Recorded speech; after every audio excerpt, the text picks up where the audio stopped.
Ben, why don't you tell us why you decided to go international and how hard was that? It's really easy, actually. No, I'm kidding. So we actually have a very small domestic footprint. About 95% of our business is international.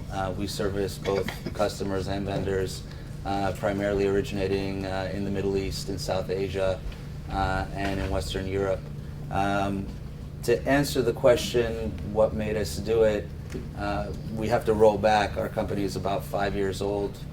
Really, it was a legacy of our former employers. All of the principals at the company are all second, third generation telecom folks that were doing the same type of international work at larger enterprises in the past. And so we were fortunate enough to leverage a lot of the relationships that we already had. But I think what's relevant for this audience is that we identified pretty early on that for our services in particular, there was a tremendous market overseas that that was underserved in very specific niches that we focused on.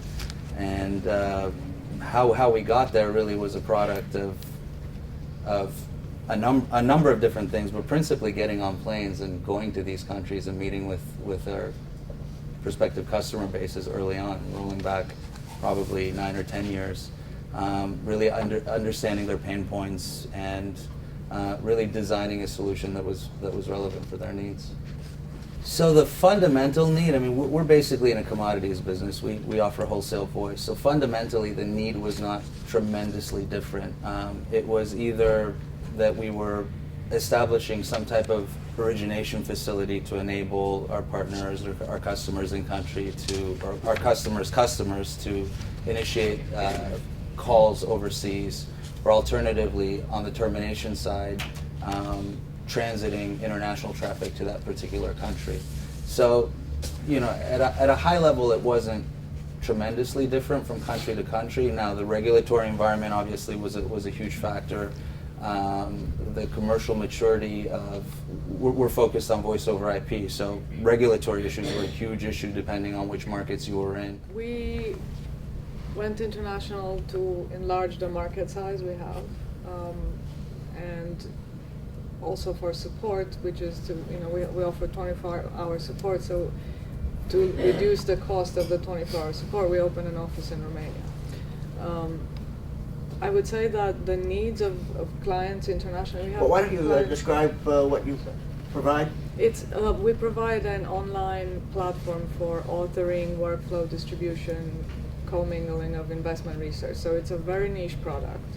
Our market are financial institutions who write research, basically. So our market, even internationally, is pretty similar to the US market, except for the regulation. The compliance is usually more lax abroad than in the US. So the needs are pretty similar to our international clients to our US clients. Most of our clients are US based. So I can't say we had a lot of legal or regulatory issues to deal with in selling. And then our support office in Romania, it's quite interesting. We've had it for about 6 years, and it seems there's a trend to get better quality programmers and employees in Eastern Europe. It's noted over the past couple of years that they're just better educated, more in tune with our market, with our needs, and it's becoming more competitive actually between US companies and Western European companies. They're all opening support centers there, and we're actually having to fight for the employees there, which is both good and bad.